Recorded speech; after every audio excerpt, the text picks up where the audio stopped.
Hey guys, welcome back to my channel. I'm Lexi and today we're going to be doing a little Chanel haul. One of the items I'm shook that I got, and the other item I need your guys' help deciding whether or not I should keep it. But before we get into it, I'm Lexi. If you're new here, welcome. I put out videos on all things luxury, so if that's something that you're interested in, please feel free to head down there, subscribe, click the bell so you're notified every time I put out a video. And without further ado, let's get started. So let's start off, because this is going to be kind of off the cuff. I've already unboxed everything because I have no patience.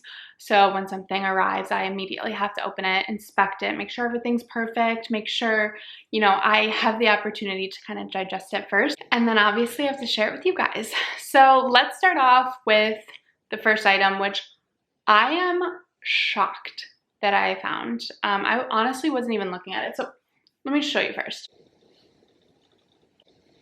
Yeah, I know.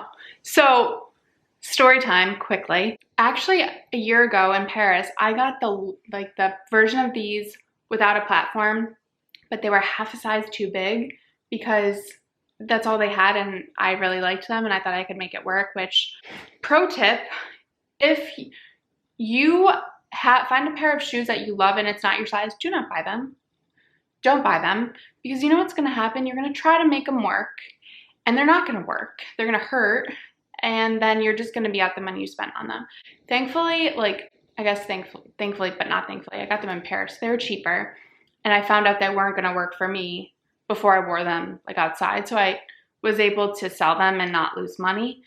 But I was upset because I was like, damn, I really, really liked those shoes. And I kept finding them in a size too small or a size too big. I'm like, do not buy them, stay focused. Do not waste your money on shoes that do not fit you. I'm not gonna grow into them. I'm almost 28 years old. My foot stopped growing when I was 10. I made peace with the fact that I was never gonna find them, and I moved on with my life. So fast forward to a couple weeks ago. So now it's been literally probably a year since they came out, if not longer. These are old shoes. And my Nordstrom essay, he sent me a message. He's like, you're never gonna believe what came in. That just wanted to share with you guys quickly because I was super excited. Now we're getting into the item that I need your help with. As most of you probably know, Chanel 23P was released. And I saw photos of the bags that were coming out, and there was one that really caught my eye. This is the bag that I got yesterday. Let me pull up what it's actually called, because I've heard it called various different things. But on Chanel's website, this is called the Small Hobo Bag, and it's lambskin with gold hardware. I really like it. I'm gonna talk through my thought process of why I should keep it and why I shouldn't, and I'm hoping you guys can help me decide if I should keep it. You never know what's gonna happen with Chanel's seasonal bags, because sometimes they'll re-release them, sometimes they won't.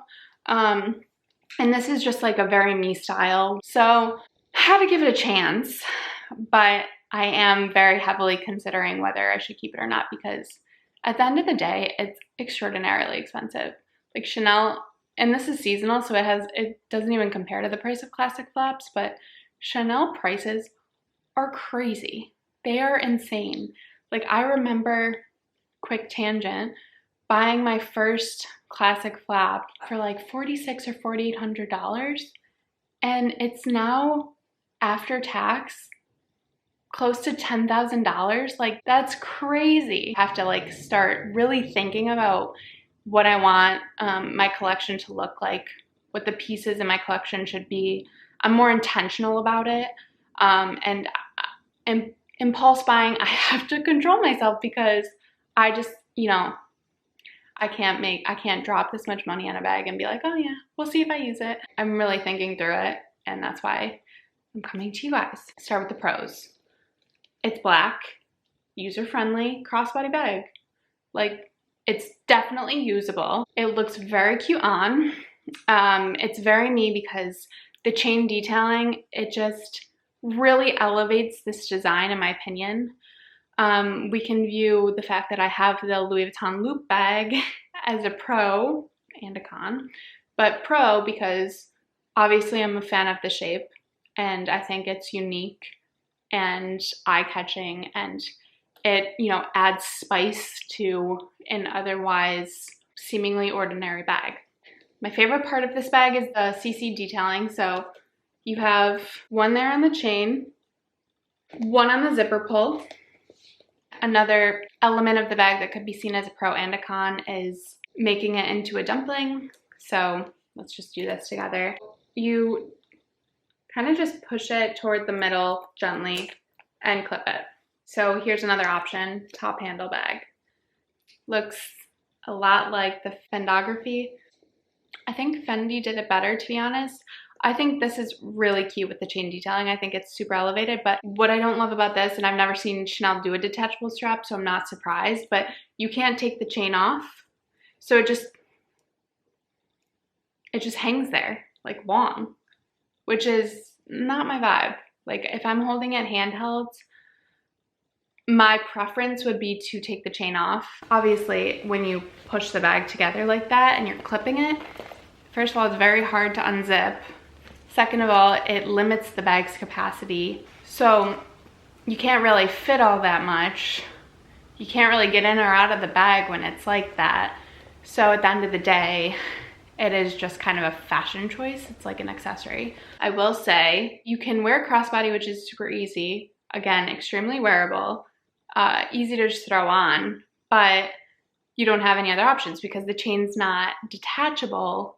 You can really only wear it shoulder crossbody, and I personally think it's too long of a chain to wear on your shoulder. I did find a way to shorten the chain, but it kind of looks a little janky, so let me show you. Weave it through, it's hard to show you, but you weave it through this section here. It's gonna end up looking like this, and then clip the chain itself.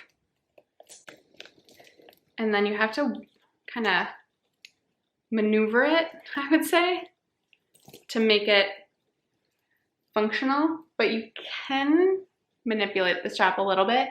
It just looks a little wonky, is what I mean here. Like, it's pretty obvious to tell that it's not intended to look like that, but it gives you more versatility. So I could put this on my shoulder. It's a good option. There's a lot of aspects of this bag that could be seen as a pro or a con.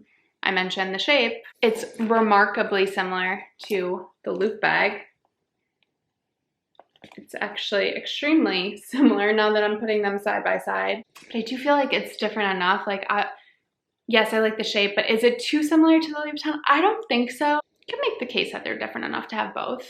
And then I guess just like from a long-term perspective, it is lambskin. So that really just depends on who you are, if you're a fan of lambskin or not. I personally love the look, but I do find that I'm way more careful when the bag is lambskin, and I'm more aware of the bag when I'm wearing it. It's not truly as delicate as I once believed, but it does wear more easily.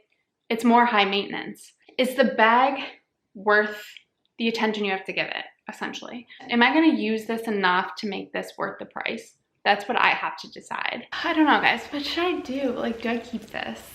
Please let me know what you think in the comments below, and I will see you guys in my next video. Thanks for watching.